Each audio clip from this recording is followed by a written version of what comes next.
এই আবুল দাঁড়া, কোথায় গেছিলি তুই? স্যার যে কি বলতে কি খায় বলেন, সকালবেলা না আমার টাকা দিয়ে গেলেন বাজার করে নিয়ে আয়, বাজার করে নিয়ে এলাম। ও আমি তো একদম ভুলেই গেছিলাম। হয়েছে কি, মানুষের বেশি টাকা হয়ে গেলে ভুলে যায়। আমার তো অনেক টাকা, টাকার প্রেসারে আমি ভুলে গেছিলাম। যাকগে, এই বাজারের বাকি টাকা ফেরত দে। বাকি টাকা ফেরত দেবো কই থেকে? বাজার করার পরে কোনো টাকাই ফিরে নেই। খবরদার এই বাসার চৌধুরীর সাথে মিথ্যা কথা বলবি না। আমি নিজে তোরে হিসাব করে বাজারে টাকা দিছি, ওইখান থেকে 20 টাকা বাঁচার কথা, ওই 20 টাকা ফেরত দে। স্যার সকাল সকাল বাজার করতে গেছি তো, অনেক খিদা লাগছে, নাস্তা খাই ফেলেছি ওই টাকা দিয়ে। কি নাস্তা? তুই ছোট লোকের বাচ্চা, তুই কেন নাস্তা খাবি? নাস্তা খাবো আমরা বড় লোকেরা। যাই হোক, একটা কলা 5 টাকা আর একটা বনরুটি 5 টাকা, 10 টাকা, বাকি 10 টাকা ফেরত দে। স্যার যে কি বলেন না, দোকানদারে গিয়ে আব্বা ডাকলেও 5 টাকা একটা কলা দিব না আপনারে। বেয়াদব, তুই আমার বাপরে ডাকস কেন? 20 টাকার নাস্তা খাইছস না, তোর বেতন থেকে 100 টাকা কাইটা রাখবো। এই আবল আবল করতেছেন কে? দেড় আমি দাঁড়ায় আছি, চোখে দেন না? আমি সেই কখন ঘুম থেকে উঠে গেছি, উঠে রেডি টেডি পর্যন্ত হয়ে গেলাম, আমার বেডটি কোথায়? আপনি কোন হাসির কথা কইছেন যে আমি বেটকি দেবো? খাইছি একটা থাপুর। ও ইউ মূর্খ আনকালচারড, আমি ভেটকি দিতে বলি নাই, বেডটি দিতে বলছি। মানে সকালবেলা উঠে আমি যে চাটা খাই সেটা দিতে বলছি। চা কোথায়?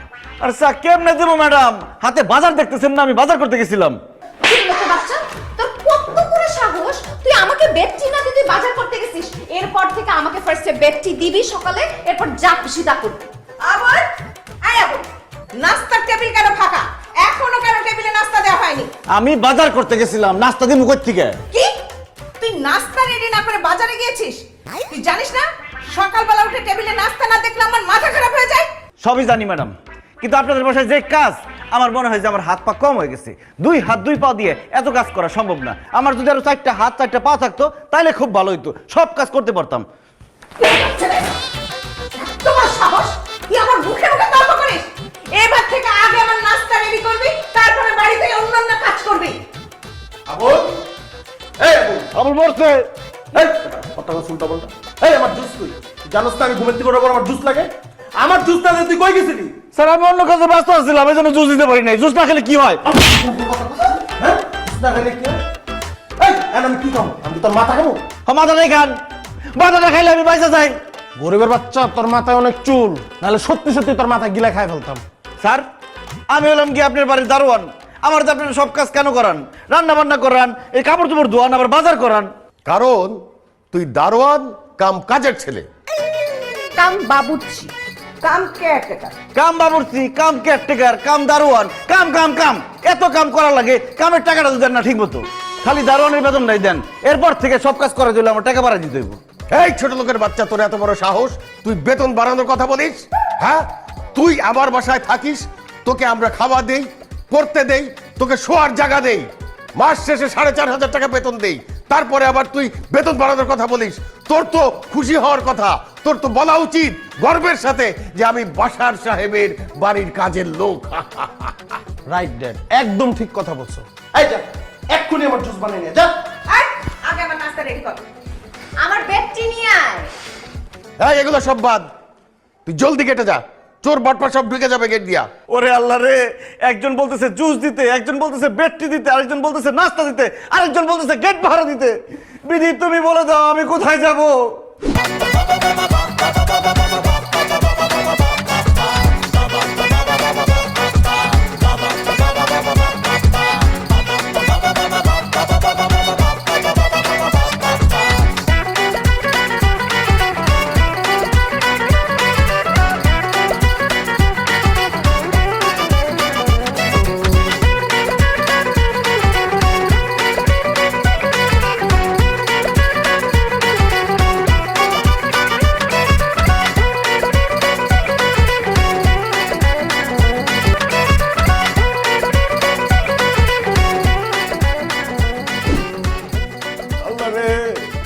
গ্রামে থাকতে আমি যদি আমার মায়ের কাপড় চোপড় গুলো ধুতাম, মা কত দোয়া করতো, আমার কত সব হতো।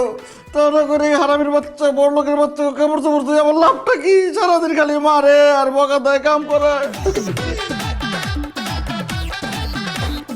আয় বল, তুই বিছানার চাদর, পর্দা, তারপরে সোফার কভার এগুলো ধুতে পারিস? না না ধুইতে পারি, এই কথা ভুলেও কওয়া যাবে না। তাইলে এই ডাইনির বাচ্চা ডাইনি সব কাপড় চোপড় আমার দিয়ে ধোয়াইবো। আরে চুপ করে আছিস কেন? বেড কভার, সোফার কভার, পর্দা এগুলো ধুতে পারিস? না ম্যাডাম, আমি কেমনে ধুইতে পারুম? আমার গ্রামে তো মাটির বাড়ি, সোফাও নাই, বিছনাও নাই, পর্দাও নাই। আমি জীবনে এটা দেখি নাই, ধুবো কেমনে? ওহো, ধুতে পারিস না? আচ্ছা ঠিক আছে, এখানে বেড কভার, সোফার কভার, পর্দা এগুলো আছে, এগুলো ভালো করে ধুয়ে ধোয়া শেখ। আরে কি বলতেছেন আপনি? এটা ধোয়া শিখে আমি কি করুম? এই যে বেড কভার, সোফার কভার, পর্দা, আমাদের যে বাড়ির কাপড়গুলো আছে না, সব তোকে দিয়ে ধোয়াবো। তাহলে আমাদের যে টাকাগুলো খরচ হয় ওগুলো বেঁচে যাবে। খুব ভালো করে ধোয়া শেখ। হ্যাঁ, এই নে। এটি ধুইতে না দিয়ে তোর মাথাটা দিতি, তোর মাথাটা ভালো করে সাবান দিয়ে ধুয়ে সেচ্চা লবণ মরিচ দিয়ে মাখায় খাইতাম। বড় করে বাচ্চা বড়। কার মাথা খাইতেছিস? জি তুই কার মাথা খাওয়ার কথা বলতেছিস? স্যার, আমি আমার নিজের মাথা খাওয়ার কথা কইতাছি। অল্প কটা জামা কাপড় অথচ এখনো ধুয়ে শেষ করতে পারলাম না। কি বলিস? অল্প কয়টা জামা কাপড় ধুইতে দিছে তোরে? আমি জানলে তো আমি আরো জামা কাপড় নিয়ে আসতাম। তাইলে এক কাজ কর, তুই আমার বেডরুমে গিয়া আমার পায়জামা, পাঞ্জাবি, প্যান্ট, শার্ট এগুলো নিয়ে এসে ধুয়ে দে, সাথে এইগুলাও ধুয়ে দে। স্যার, আপনার পায়জামা, ফতুয়া, পাঞ্জাবি, শার্ট, প্যান্ট সব তো আমি ধুইতেই পারি, কিন্তু আমি ধুইলে না ভালো পরিষ্কার হয় না। কি বলিস পরিষ্কার হয় না? বেশি করে সাবান দিবি, সাবান দিয়া দরকার হয় আসার দিয়া দিবি। নে ধুয়ে ফেলা তাড়াতাড়ি। বুইরার বাচ্চা বুইরা, তুই আমার সামনে তোর গায়ে ভালো করে সাবান মাইখা তোরে আস্তে আস্তে পরিষ্কার করতে। কিরিয়া বললে তুই কারে আসা মারার কথা বলতেছিস? ও ভাই, ওই যে আমি সাবান দিয়ে সুন্দর করে নরম করে কাপড় চোপড় ধুইতেছি, ময়লা পরিষ্কার হয় না। এর লিগে আমি কইছি এমনি পরিষ্কার হবি না, আস্তে পরিষ্কার করো। আচ্ছা শোন, এই আমার একটা টি শার্ট আর এই জিন্স প্যান্ট, এগুলো ভালো করে দিবি। আমার বন্ধুর জন্মদিন, আমি এগুলো পরে যাবো, ময়লা যাতে না থাকে, ঠিক আছে? ভাইজান, আপনার জিন্স প্যান্ট, টি শার্ট এটি তো আমি ধুইতেই পারি, কোনো সমস্যা নাই, কিন্তু এটি তো আপনার মানাইবো না। আপনি যে ছোটো ছোটো হাফ প্যান্ট পরেন আর গেঞ্জি পরেন না, এটা পরেই যান, তাহলে আপনি অনেক মানাইবো। এই করবে বাচ্চা, তোরা কইতে কইছি কোনটা মানাইবো না? তুই সুন্দর করে কাপড় চোপড় দিবি। কাপড়ের মধ্যে যদি এক ফুটা ময়লা পাই, তোরে মাইরা তোর পিঠের চামড়া উড়ায় ফেলাই দেব। ফসলের চামড়াটা যদি আমি টাইটা তুলতে পারতাম রে, আমার যে কি যে ভাল লাগতো। তখন আল্লাহর গজব পড়বো, আল্লাহ ঠাড়া পড়বো, আল্লাহ বিচার করবো।